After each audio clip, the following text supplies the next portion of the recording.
Une seule phrase prononcée dans un russe courant fut tout ce qu'il fallut pour briser la fragile réalité de la vie d'une jeune femme.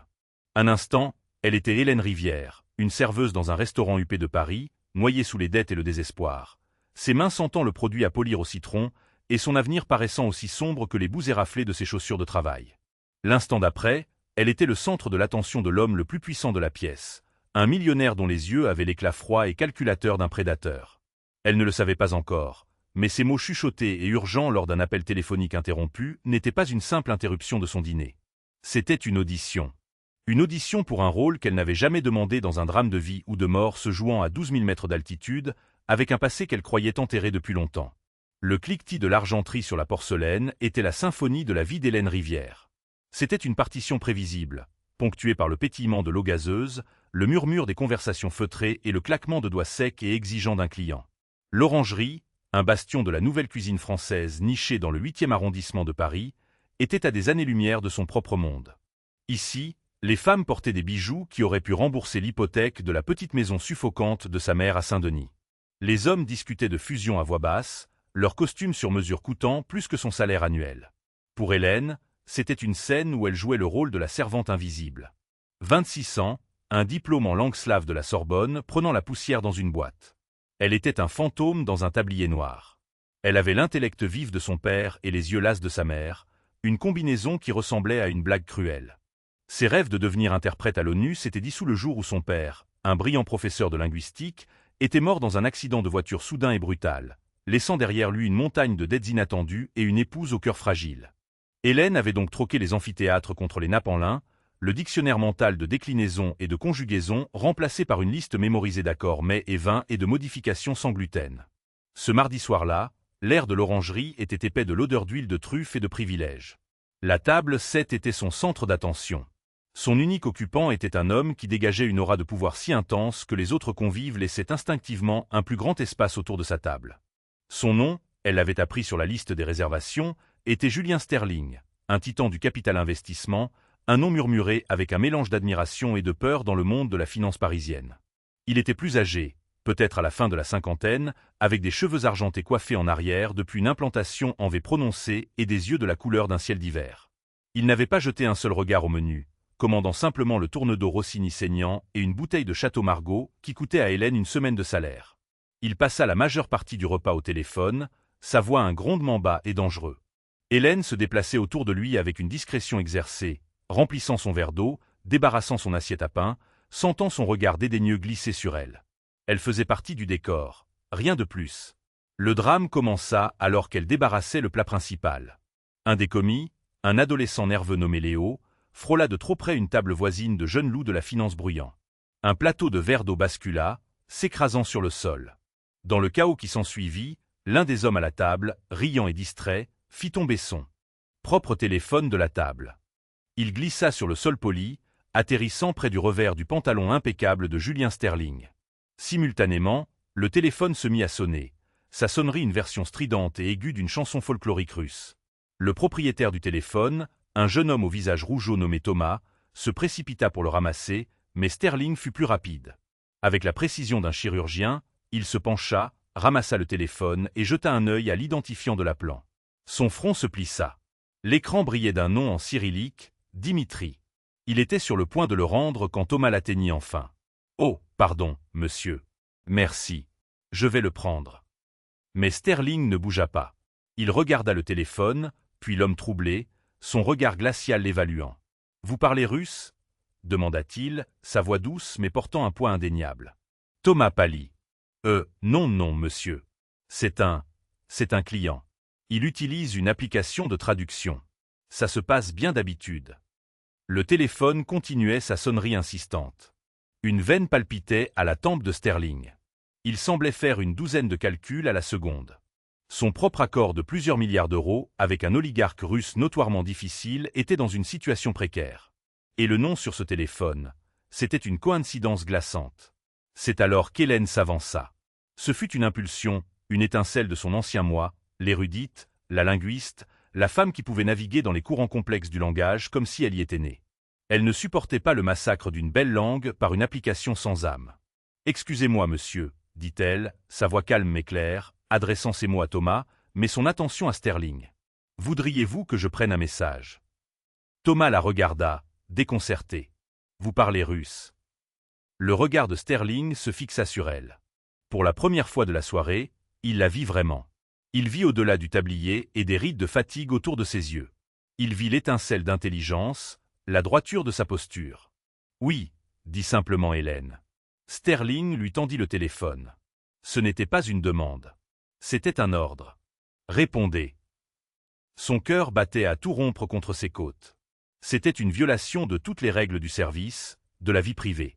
Mais le regard dans les yeux de Julien Sterling la défiait de refuser. Sa main, tremblant légèrement, prit le téléphone. Elle glissa son doigt pour répondre et le porta à son oreille, se tournant légèrement pour un semblant d'intimité. « Da, Sluchaïu », dit-elle dans un russe parfait, sa voix lisse et professionnelle. Un torrent de russe rapide et dur déferla dans le haut-parleur, la voix d'un homme impatient et en colère. Il s'attendait clairement aux réponses maladroites de Thomas, assisté par une application. Il se plaignait d'un retard de virement bancaire, utilisant des termes techniques bancaires spécifiques et parsemant son discours de menaces sur les conséquences et les promesses non tenues. Hélène écouta attentivement, le front plissé par la concentration. Puis elle répondit. Son russe était impeccable, non pas la récitation scolaire d'une étudiante, mais le discours fluide et nuancé d'une native. Elle était calme, respectueuse, mais ferme. « Dimitri Mikhailovitch, bonsoir, commença-t-elle. Monsieur Laurent n'est pas disponible à cet instant précis. Il semble y avoir un malentendu concernant la confirmation SWIFT. Le jour férié à Zurich a retardé la compensation finale d'un jour ouvrable, conformément à la section 4 de l'accord. Les fonds sont sécurisés et apparaîtront sur votre compte dès demain matin, heure de Genève. Je lui demanderai de vous appeler personnellement avec le numéro de confirmation. » Elle fit une pause, écoutant le silence stupéfait à l'autre bout du fil, puis un acquiescement bourru. Elle termina l'appel par un poli « Vsego Koroshego » et raccrocha. Le restaurant, pendant un instant, parut silencieux. Thomas la dévisageait, bouche bée. Ses amis étaient sans voix. Mais Hélène n'avait d'yeux que pour Julien Sterling. Il la regardait comme si elle était un artefact inestimable qu'il venait de déterrer dans une brocante. La froideur de ses yeux avait disparu, remplacée par une intensité brûlante, déconcertante. Il prit le téléphone de sa main, ses doigts effleurant les siens. Une secousse, comme de l'électricité statique, passa entre eux. Il rendit le téléphone à Thomas, toujours bouche bée, sans un mot. Puis il se tourna de nouveau vers Hélène. Il sortit une élégante carte de visite noire et un stylo Montblanc en or. Au dos de la carte, il écrivit un numéro de portable privé. « Ma voiture sera devant votre appartement demain matin à 7 heures, dit-il. Ce n'était pas une question. Ne soyez pas en retard. » Il posa la carte sur la table, suivi d'une liasse de billets de 100 € qui dépassait de loin le coût de tout le repas. Il se leva, sa haute silhouette projetant une longue ombre sur elle. « Quel est votre nom ?» demanda-t-il, sa voix un ordre bas. « Hélène. Hélène Rivière. » Une lueur indéchiffrable traversa ses yeux à son nom de famille, si rapide qu'elle crut l'avoir imaginé. Il hocha sèchement la tête. « Hélène Rivière, » répéta-t-il, comme pour le graver dans sa mémoire. « Soyez prête à 7 heures. » Et sur ce, Julien Sterling se retourna et sortit de l'orangerie, laissant derrière lui une salle à manger stupéfaite, un pourboire ridiculement élevé, et une serveuse dont le monde venait de basculer complètement de son axe. Hélène fixa la carte de visite, son cœur battant à un rythme frénétique et terrifiant. Sur le devant, on pouvait lire simplement « Julien Sterling, PDG, Sterling Global Holdings ». Au dos se trouvait le numéro qui ressemblait moins à une opportunité qu'à une convocation. La lumière de l'aube parisienne était d'un gris trouble, du genre qui promet une journée de bruine incessante. Pour Hélène, c'était un parfait écho à la tempête qui grondait en elle. Le sommeil n'avait été qu'une série de cauchemars fragmentés, le visage de son père se mêlant aux yeux froids et calculateurs de Julien Sterling. La carte de visite reposait sur sa table de chevet branlante, semblant plus lourde qu'un lingot d'or.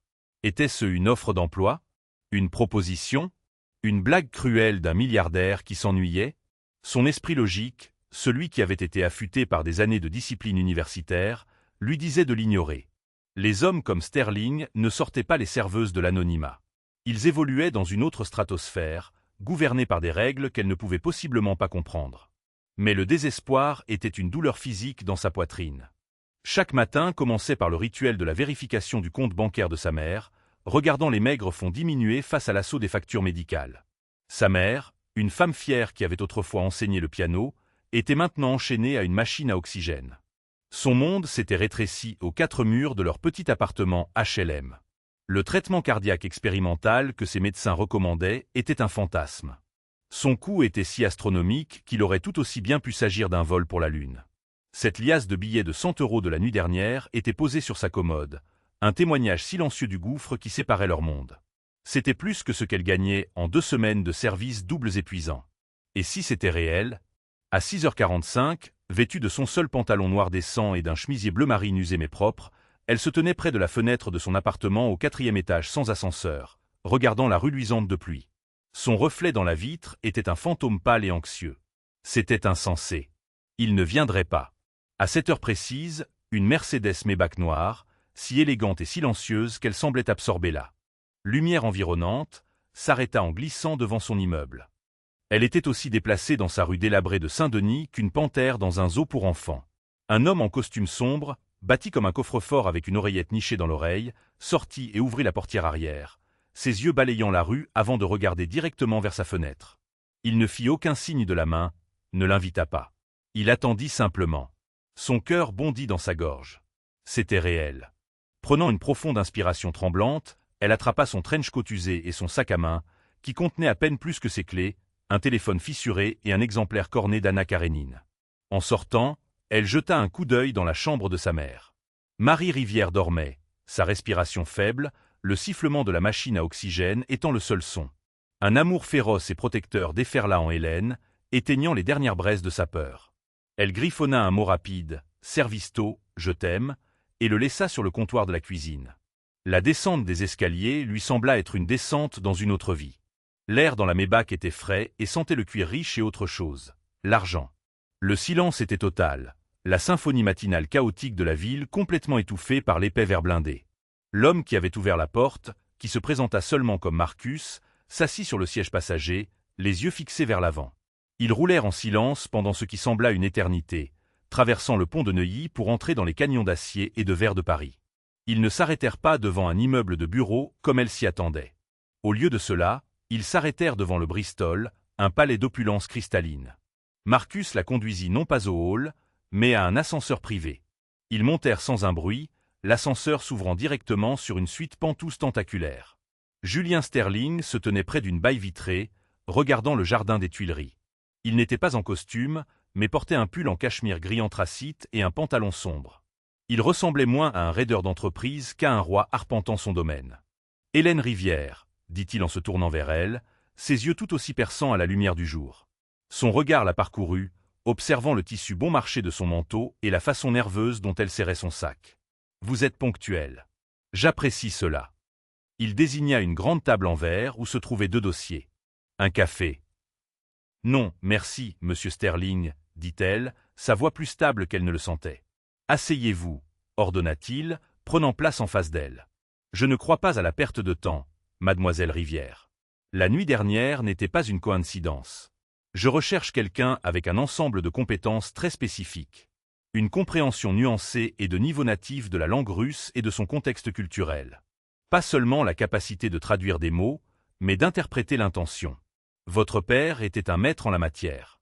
Je vois qu'il vous a transmis ce don. » Hélène se figea. « Vous connaissiez mon père. » Une ombre passa sur le visage de Sterling.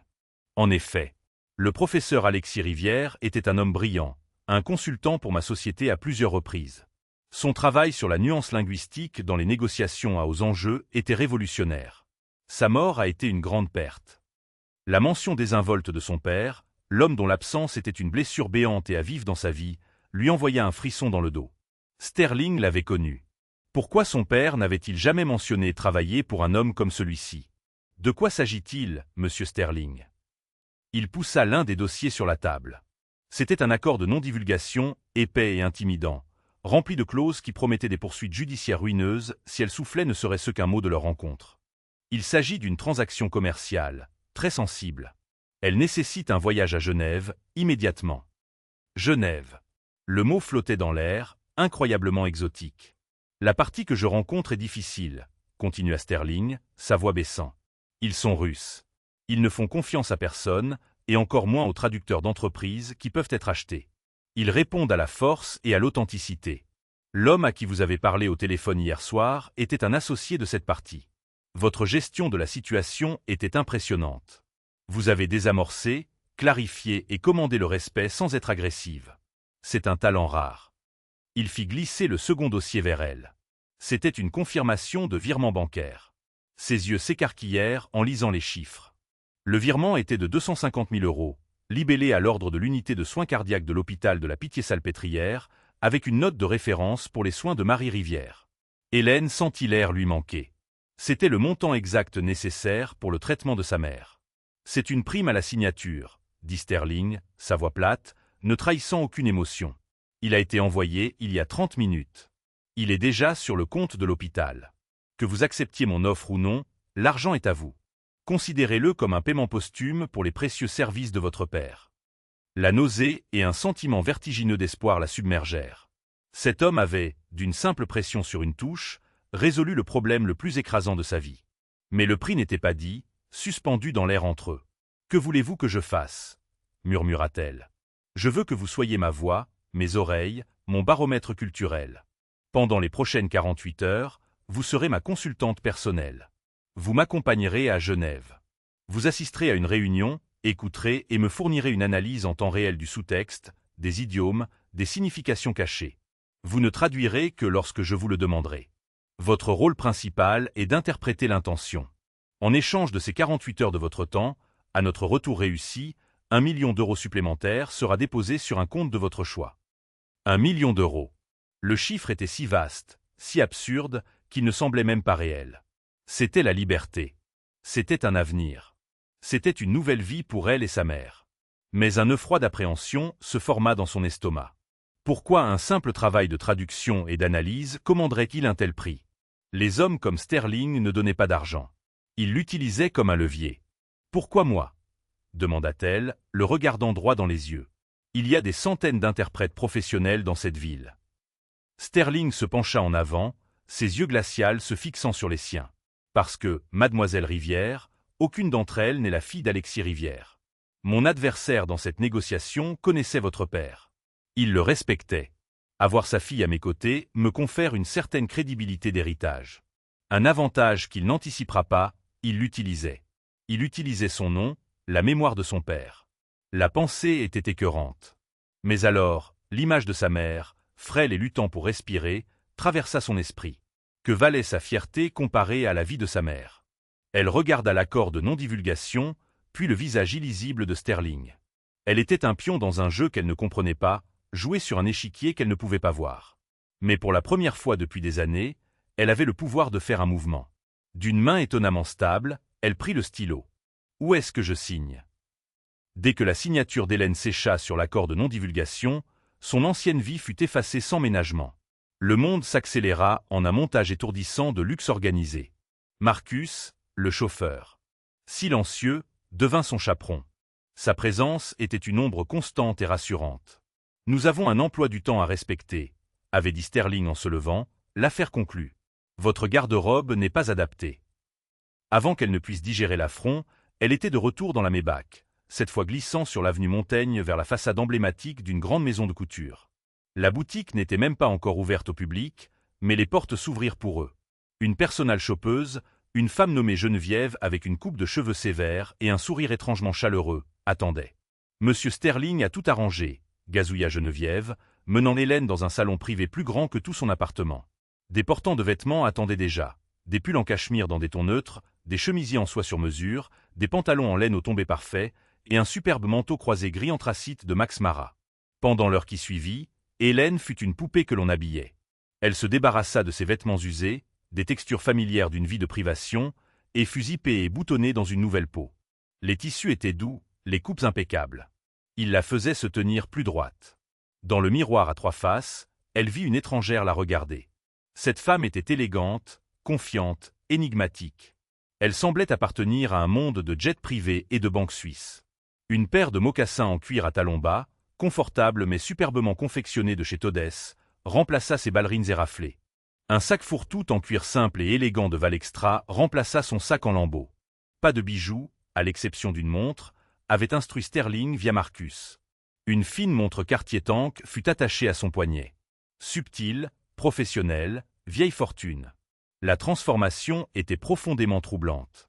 C'était comme un costume, mais c'était aussi enivrant. Pendant un bref instant, en regardant son reflet, elle s'autorisa à ressentir une étincelle du pouvoir que cette nouvelle identité détenait. De l'avenue Montaigne, ils ne retournèrent pas à l'hôtel. La Maybach fila vers l'aéroport du Bourget, un endroit qu'Hélène n'avait vu que dans les films, la plaque tournante exclusive des jets privés des ultra-riches. Ils contournèrent les terminaux principaux, roulant directement sur le tarmac, où un avion incroyablement élégant attendait, son fuselage blanc nacré brillant sous le faible soleil matinal. Un Gulfstream G650. Julien Sterling attendait au pied de l'escalier, parlant au pilote. Il se tourna à son approche et ses yeux balayèrent lentement et délibérément sa nouvelle apparence. Il hocha sèchement la tête en signe d'approbation. Bien, fut tout ce qu'il dit. Monter à bord du jet, c'était comme entrer dans un appartement de luxe futuriste. Siège en cuir crème, bois sombre poli et accessoires en chrome brossé. Une hôtesse de l'air au sourire chaleureux lui offrit du champagne, qu'elle déclina poliment en faveur de l'eau. Elle s'enfonça dans un siège moelleux, plus grand et plus confortable que le fauteuil de son salon. Il n'y avait pas d'autres passagers, juste elle, Sterling et Marcus, qui prit place près de l'avant de la cabine. Alors que le jet roulait puis s'élançait dans le ciel avec une force qui la plaqua contre son siège, Hélène ressentit un profond sentiment de dislocation. Moins de 24 heures auparavant, elle se demandait si elle pouvait se permettre d'acheter des légumes frais pour la soupe de sa mère. Maintenant, elle traversait l'Atlantique à 12 000 mètres d'altitude, enveloppée dans des vêtements de marque, en route pour une réunion qui déterminerait le sort d'un paiement d'1 million d'euros. Une fois qu'ils atteignirent l'altitude de croisière, Sterling détacha sa ceinture et prit le siège en face d'elle. « Nous devons parler de votre père, » dit-il, sa voix basse et sérieuse. L'air décontracté avait disparu, remplacé par la concentration aiguë d'un prédateur. « Je vous ai dit que je le connaissais, » commença-t-il. « Je n'ai pas été tout à fait sincère. Alexis n'était pas seulement un consultant. Il était mon partenaire, en un sens. Nous étions jeunes à l'époque. Il était le génie universitaire. J'étais celui qui avait le capital et l'appétit du risque. Nous travaillions sur un algorithme propriétaire, un modèle pour prédire les fluctuations du marché basé sur les données linguistiques des économies émergentes. C'était son idée, l'œuvre de sa vie. Hélène écoutait, le cœur battant. Son père avait toujours été secret sur son travail de consultant, le qualifiant de « sec et académique ». Il n'avait jamais laissé entendre quoi que ce soit de ce genre. Nous étions sur le point de faire une percée qui aurait changé la finance mondiale, continua Sterling, les yeux dans le vague. Mais nous avions un rival, un jeune opérateur impitoyable de Moscou nommé Dimitri Volkov. Le nom de l'appel téléphonique. L'homme à qui elle avait parlé. Une terreur froide s'insinua dans ses os. Volkov voulait participer, dit Sterling, la mâchoire serrée. Il a proposé d'apporter des fonds de ses bailleurs, des gens puissants et dangereux. J'ai été tenté. Le potentiel était énorme.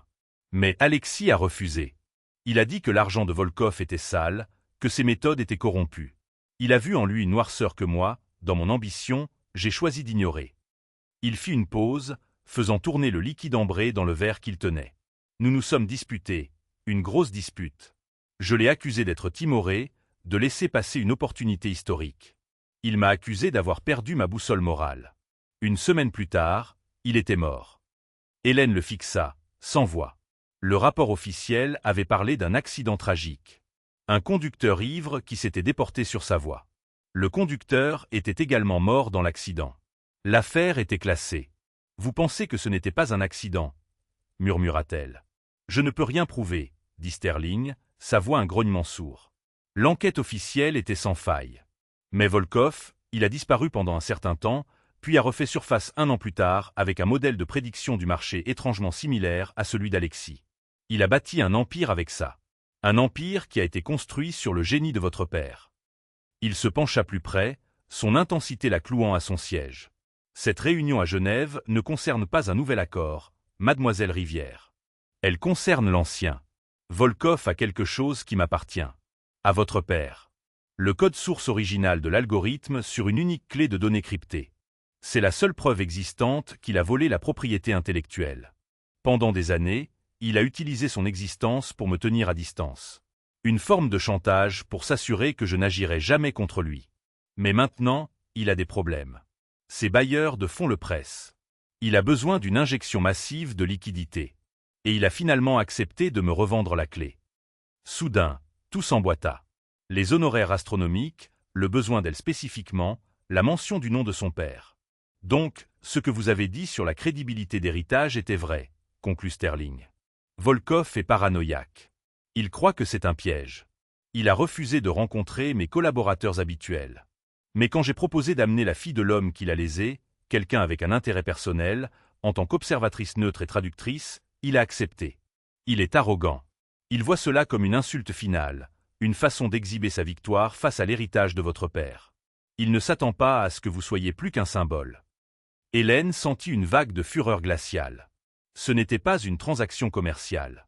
C'était un règlement de compte. Elle était utilisée comme un fantôme au banquet, un accessoire dans un drame qui avait commencé avant même qu'elle ne soit adolescente. Mon rôle est donc d'être la fille d'Alexis Rivière, dit Hélène, sa voix dénuée d'inflexion. Exactement, dit Sterling, son regard inflexible. Il vous testera. Il pourrait vous poser des questions sur votre père. Il observera chacune de vos réactions. Vous écouterez chaque mot qu'il prononce, chaque changement subtil dans son ton, chaque idiome, et vous me direz ce qu'il veut vraiment dire. Vous serez mon détecteur de mensonges. Et si le moment est opportun, vous lui rappellerez l'homme dont il a volé le travail. Le Gulf Stream filait dans le ciel nocturne, une fléchette d'argent silencieuse fendant l'obscurité. En dessous d'eux, l'Atlantique était un vaste vide noir. Hélène avait l'impression d'être elle-même dans ce vide, suspendue entre un passé qu'elle n'avait jamais connu et un avenir qu'elle ne pouvait prédire. Le paiement d'1 million d'euros ne ressemblait plus à un salaire. Il ressemblait au prix du sang. Et pour la première fois, elle comprit le véritable danger vers lequel elle volait. Il ne s'agissait pas d'affaires. Il s'agissait de vengeance. Genève les accueillit avec un air frais et vif qui semblait purifié. La ville, nichée autour de son lac immaculé avec les Alpes saupoudrées de neige montant la garde au loin, était l'incarnation de la richesse discrète et du secret à toute épreuve. Leur destination était l'hôtel des Bergues, un palais d'élégance du vieux monde surplombant le Rhône. Il n'y eut ni comptoir d'enregistrement ni hall d'entrée pour eux. Ils furent conduits par une entrée privée jusqu'à la suite royale, une vaste étendue de pièces décorées dans des tons de crème et d'or, avec des vues panoramiques sur le lac et le jet d'eau. C'était une cage dorée, magnifique et totalement isolante. Marcus effectua un balayage électronique approfondi de la suite, ses mouvements efficaces et précis, vérifiant la présence de micros. La paranoïa était palpable. Hélène se tenait près de la fenêtre, regardant les bateaux semblables à des cygnes dérivés sur l'eau, se sentant à 1 million de kilomètres de sa vie à Saint-Denis. Une fois que Marcus donna le feu vert, Sterling exposa les derniers détails. La réunion était prévue pour le lendemain après-midi, non pas dans une salle de conseil, mais dans une salle de visionnage privée d'un port franc, un entrepôt de haute sécurité hors taxe près de l'aéroport où les super riches du monde stockaient leurs œuvres d'art et leurs objets de valeur inestimable. Le lieu était le choix de Volkov, un terrain neutre, clinique et sécurisé. Volkov n'est pas un imbécile, commença Sterling, arpentant le somptueux salon. Il aura sa propre sécurité. Il essaiera de contrôler la conversation, de nous mettre sur la défensive. Il parle un excellent anglais, mais il mènera la négociation en russe. C'est un jeu de pouvoir. Il sait que la plupart des Occidentaux sont linguistiquement paresseux. Il l'utilise pour créer une barrière, pour forcer la dépendance à un traducteur qu'il peut potentiellement manipuler. Il s'arrêta et se tourna vers Hélène. C'est là que vous intervenez. Vous n'êtes pas une traductrice. Vous êtes ma partenaire dans cette affaire. Je ne comprendrai pas les mots, mais je vous observerai. J'ai besoin que vous me donniez des signaux subtils. S'il ment, touchez votre tempe gauche. S'il bluffe ou exagère, ajustez la montre à votre poignet. S'il révèle quelque chose d'involontaire, quelque chose qui nous donne un avantage, raclez-vous la gorge. Nous allons répéter cela. Votre visage doit rester un masque de calme professionnel, mais vos signaux guideront chacun de mes mouvements. Pendant les heures qui suivirent, ils travaillèrent. Sterling la cuisina sur la vie de son père, ses habitudes, ses livres préférés, ses opinions sur Dostoïevski contre Tolstoï, tout ce que Volkov pourrait utiliser pour tester son authenticité. Il était implacable, ses questions pointues et inquisitrices. C'était un interrogatoire déguisé en préparation, et Hélène se retrouva à revivre le souvenir de son père, tirant des détails des profondeurs de son chagrin. Puis vint le briefing plus approfondi. Sterling révéla la vraie nature du travail de son père. L'algorithme ne servait pas seulement à prédire les marchés. C'était une forme révolutionnaire d'analyse sociolinguistique capable de prédire l'instabilité politique, les troubles sociaux et les changements d'opinion publique en analysant des données brutes provenant des flux d'actualité, des médias sociaux et des communications. C'était un outil d'une puissance immense, capable de faire des fortunes, mais aussi d'être militarisé. Alexis l'appelait l'oracle, dit Sterling, sa voix teintée d'une admiration longtemps endormie. Il en est devenu terrifié. Il croyait qu'il était trop dangereux pour qu'une seule personne ou un seul gouvernement le contrôle. Ce fut notre dernière dispute. Je voulais le monétiser. Il voulait l'enterrer.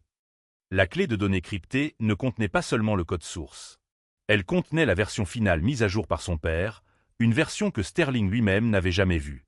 Et elle était protégée par un système de mots de passe que seul Alexis aurait pu concevoir, ancré dans des schémas linguistiques complexes. Volkov a la clé, mais je ne crois pas qu'il ait jamais réussi à déchiffrer le cryptage final, expliqua Sterling. Il utilise la version plus ancienne et moins puissante qu'il a réussi à voler. Il pense qu'il me revend ma propre propriété, mais ce qu'il vend vraiment, c'est la clé du royaume, et il ne le sait même pas, le poids de la révélation s'abattit sur Hélène. Son père n'avait pas seulement été un brillant universitaire. Il avait créé quelque chose qui pouvait changer le monde, et il était mort pour le protéger. Et maintenant, on l'envoyait le récupérer. Ce soir-là, un repas fut servi dans la suite. Hélène toucha à peine à la nourriture exquise. Son esprit tournait à plein régime. Sterling sembla sentir son trouble. Une fois la table débarrassée, il versa 2 verres d'un vieux cognac. Il lui entendit un. « Vous n'êtes pas juste un outil dans cette affaire, Hélène, » dit-il, sa voix plus douce qu'elle ne l'avait jamais entendue. « Je sais que c'est difficile, mais il s'agit de restaurer l'héritage de votre père. » Volkov a sali son nom après sa mort, l'a traité d'universitaire sans importance dont les théories n'étaient pas prouvées. C'est notre chance de lui prouver qu'il a tort. Quand nous aurons cette clé, je créerai une fondation au nom de votre père. L'Institut Rivière pour l'analyse linguistique. Ce sera à vous de la diriger. Vous aurez les ressources pour vous assurer que son travail est utilisé comme il l'entendait. Pour le bien, pour prédire les famines, pour identifier les crises humanitaires avant qu'elles ne se produisent. C'est l'avenir qu'il voulait. C'était une manœuvre magistrale. Il lui avait offert non seulement de l'argent, mais un sens, un but directement lié au père qu'elle idolâtrait. Il alignait ses objectifs sur ses besoins émotionnels les plus profonds. Elle le regarda, essayant de voir au-delà du milliardaire, au-delà du manipulateur, pour trouver le jeune homme qui avait été autrefois l'ami de son père. Y avait-il en lui un désir sincère de justice? Ou était-ce simplement le moyen le plus efficace d'obtenir ce qu'il voulait? « J'ai besoin de savoir, » dit-elle, sa voix calme mais ferme. « Tout. La nuit de votre dispute. Que lui avez-vous dit ?» Sterling baissa les yeux sur son verre, la façade dure se fissurant un instant. « J'ai dit des choses que j'ai regrettées chaque jour depuis, » admit-il. « Je lui ai dit que son éthique était un luxe que nous ne pouvions pas nous permettre. Je lui ai dit qu'il était un lâche se cachant dans sa tour d'ivoire. Il m'a dit que j'avais vendu mon âme pour un pourcentage. Il avait raison. » Il leva les yeux, son regard rencontrant le sien. « Je ne peux pas changer ce que j'ai dit, Hélène, mais je peux essayer d'honorer sa mémoire. Aidez-moi à le faire. » Allongée dans le lit ridiculement confortable cette nuit-là, Hélène ne pouvait pas dormir. Les lumières de la ville de Genève scintillaient comme un tapis d'étoiles tombées. Elle était prise dans une toile de demi-vérité et de trahison vieille de 10 ans. La confession de Sterling semblait sincère.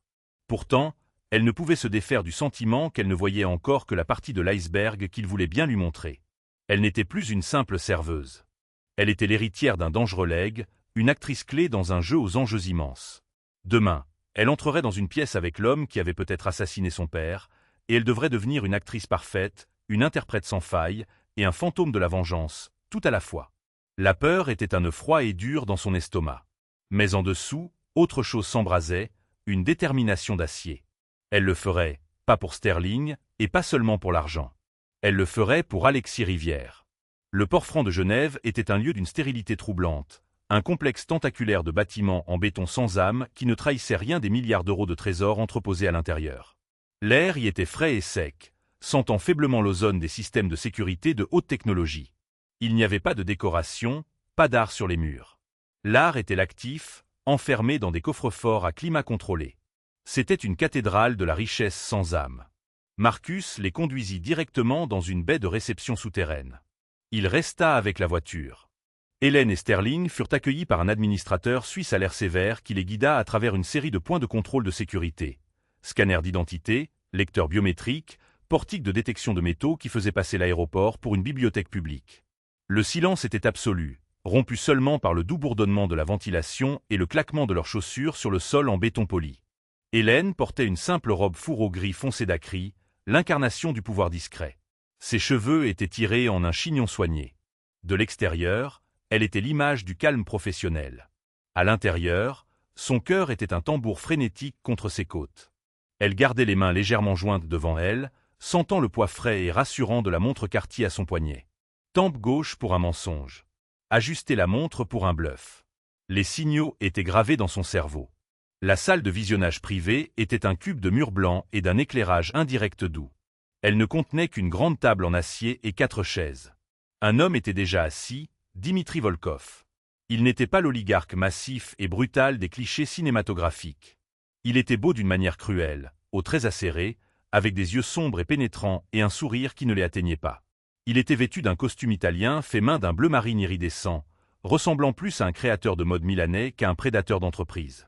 Il dégageait un charme nonchalant et confiant qui était bien plus menaçant qu'une agression manifeste. Un homme grand et formidable, au crâne rasé et au nez cassé, se tenait impassiblement derrière sa chaise. Les yeux de Volkov se posèrent d'abord sur Hélène. Ils la balayèrent, non pas avec l'évaluation détachée de Sterling, mais avec le regard d'un connaisseur, l'appréciant et la rejetant tout à la fois. Puis il regarda Sterling, et le sourire charmant s'élargit. « Julien, » dit-il, sa voix un baryton lisse et cultivé avec seulement une trace d'accent russe. Il parlait en anglais, une manœuvre d'ouverture délibérée pour projeter un air de contrôle nonchalant. « Tu as l'air en forme. Le stress te va bien. »« Dimitri, » répondit Sterling, le ton glacial. Il fit un geste à Hélène pour qu'elle prenne le siège à sa droite, en face de Volkov. Il s'assit, posant une fine mallette sur la table. Le regard de Volkov revint sur Hélène. Et voici la charmante addition à notre réunion, le fantôme du passé. Il passa sans effort au russe. C'est un honneur, Hélène Alexeyevna. Votre père était un homme d'une grande intelligence. Un peu naïf peut-être, mais brillant. Vous avez ses yeux. Hélène soutint son regard sans ciller. Son cœur battait la chamade, mais elle garda sa voix égale et froide, répondant dans un russe parfait. Mon père était un homme de principe, Dimitri Mikhailovitch. C'est une qualité souvent confondue avec la naïveté. Une lueur de surprise, et peut-être de respect, s'inscrivit dans les yeux de Volkov. Il s'était attendu à une jeune fille timide, un accessoire. Il ne s'attendait pas à une répartie. Une petite victoire silencieuse. Les termes sont simples, intervint Sterling, parlant en anglais. Le montant convenu en échange de l'actif.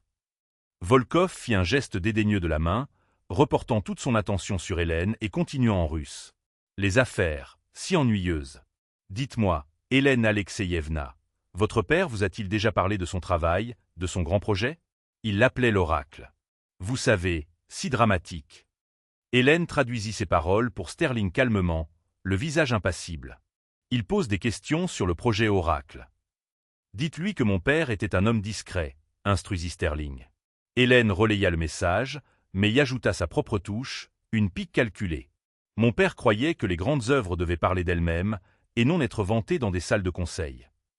Volkov laissa échapper un petit rire. Vif. J'aime ça. Il se pencha en avant, sa façade charmante s'effritant un instant. Sa voix devint un murmure bas et conspirateur. Lui et Julien, ils étaient comme les deux faces d'une même pièce, le cerveau et le poing. Mais le poing a commencé à se prendre pour le cerveau. Votre père m'a dit, à la fin, qu'il craignait plus Sterling que moi. Il a dit que l'ambition de Julien était devenue un cancer. Alors qu'il prononçait le mot « cancer », « rack », Hélène toucha subtilement sa tempe gauche. Un mensonge, ou du moins une torsion malveillante de la vérité, conçue pour semer la discorde. Sterling enregistra le signal, son expression inchangée, mais elle vit sa mâchoire se contracter légèrement. « Qu'a-t-il dit » demanda Sterling à voix basse. « Il prétend que mon père vous craignait, qu'il disait que votre ambition était un cancer, » traduisit-elle, sa voix un canal neutre. « Il ment. » Sterling hocha lentement la tête. La partie était engagée. Volkov fit un geste à son garde du corps, qui posa un petit boîtier métallique sur la table. Il l'ouvrit. À l'intérieur, nichée dans de la mousse noire, se trouvait une simple clé USB en titane brossé. L'actif. Le prix a changé, dit Volkov, repassant à l'anglais. Un défi direct à Sterling.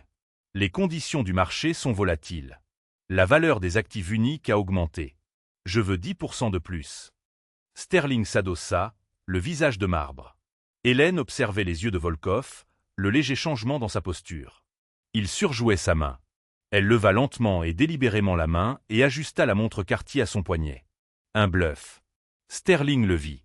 Il laissa le silence s'étirer, la tension dans la pièce s'épaississant jusqu'à devenir presque insupportable. Puis il sourit, une expression froide et sans humour. « Non », dit-il simplement. Le propre sourire de Volkov vacilla. Il s'était attendu à une négociation, à des allers-retours. Le refus catégorique le déstabilisa. Il se rabattit sur un russe rapide, sa voix se durcissant. « Tu crois que tu peux venir ici et dicter tes conditions? Cette clé détient l'âme de ton entreprise.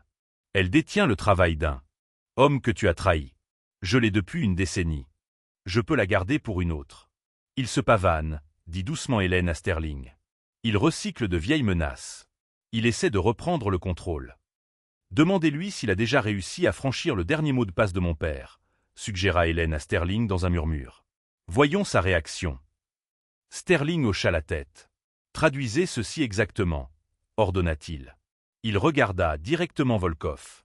Hélène pose une question. Elle est curieuse de savoir si, durant toutes ces années, vous avez déjà été capable d'accéder à la dernière couche de cryptage de son père, celle qu'il appelait la clé linguistique. Hélène traduisit la question, sa voix stable, ses yeux rivés sur Volkov. Pour la première fois, le sang-froid de Dimitri Volkov se fissura. Ce fut une micro-expression, un éclair de fureur et de frustration dans ses yeux, disparut en un instant, mais elle le vit. Il n'avait jamais réussi à la déverrouiller. Sterling avait raison. Il vendait une boîte qu'il n'avait jamais pu ouvrir. Sa récupération fut rapide. Il en rit, d'un geste dédaigneux de la main.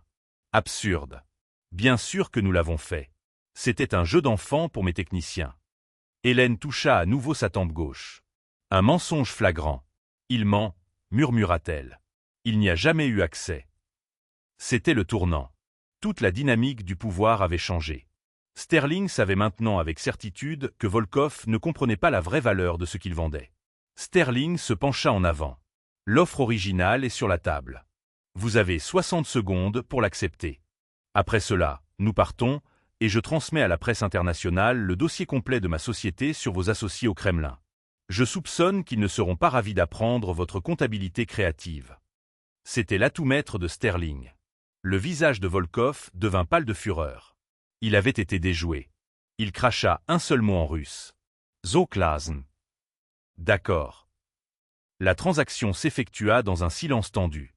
Un ordinateur portable fut sorti. La mallette de Sterling contenait un disque dur qui initiait un transfert de fonds complexe et intraçable vers un compte suisse numéroté.